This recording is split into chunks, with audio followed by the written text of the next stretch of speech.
10,000 രൂപ കൊണ്ട് ഹിമാചൽ പ്രദേശും ഉത്തരാഖണ്ഡും പഞ്ചാബും ഡൽഹിയും ഒന്ന് കറങ്ങിയാലോ? അതും 20 ദിവസം. കേരളത്തിൽ നിന്ന് നേരെ ഡൽഹിയിലോട്ട്. General 500, sleeper 1000. അടുത്ത ട്രെയിൻ ഡൽഹി ടു കൽക്ക, 100 രൂപ ടിക്കറ്റ്. അവിടെ നിന്ന് പ്രസിദ്ധമായ കൽക്ക ഷിംല ട്രെയിൻ റൂട്ട്. 50 രൂപയ്ക്ക് 5 മണിക്കൂർ യാത്ര.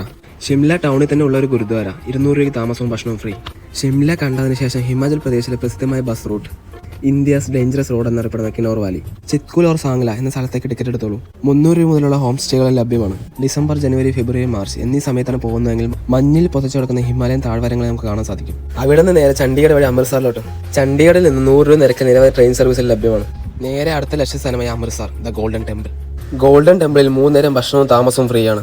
അവിടെ നിന്ന് നേരെ പാകിസ്ഥാൻ ബോർഡറായ വാഗ ബോർഡറിലോട്ട്. പ്രസിദ്ധമായ ഇന്ത്യ പാകിസ്ഥാൻ പര്യടനം കണ്ട് അമൃത്സർ വഴി നേരെ ഹരിദ്വാറിലോട്ട്, ഉത്തരാഖണ്ഡ്. ടിക്കറ്റ് നിരക്ക് 200 രൂപ. പുണ്യ നദിയായ ഗംഗയിൽ ഒരു കുളിയും കുളിച്ച് ഗംഗാ ആർത്തിയും കണ്ട് നേരെ ഡൽഹിയിലോട്ട്. ഡൽഹിയിലെ പ്രസിദ്ധമായ സ്ഥലങ്ങളെല്ലാം 2 ദിവസത്തിൽ കണ്ടു തീരാവുന്നതാണ്. ട്രെയിൻ ടിക്കറ്റും താമസവും ഭക്ഷണവും എല്ലാം ഉൾപ്പെടെ എനിക്ക് ചിലവ് 10,000 രൂപയാണ്. കുറച്ച് ട്രാവൽ ടിപ്സ് പറഞ്ഞുതരാം. യാത്രയെല്ലാം പരമാവധി രാത്രിയാക്കാൻ നോക്കുക. റൂമിന്റെ പൈസ ലാഭിക്കാം. നോർത്തിലോട്ട് ട്രാവൽ ചെയ്യുന്നവർ പഞ്ചാബ് ഗുരുദ്വാരയിൽ താമസിക്കാൻ നോക്കുക. താമസവും ഭക്ഷണവും ഫ്രീ ആയി ലഭിക്കും. ട്രാവൽ പ്ലാനിന്റെ ഐറ്റിനറി ആർക്കെങ്കിലും വേണമെങ്കിൽ ഡയറക്റ്റ് മെസ്സേജ് അയച്ചോളൂ.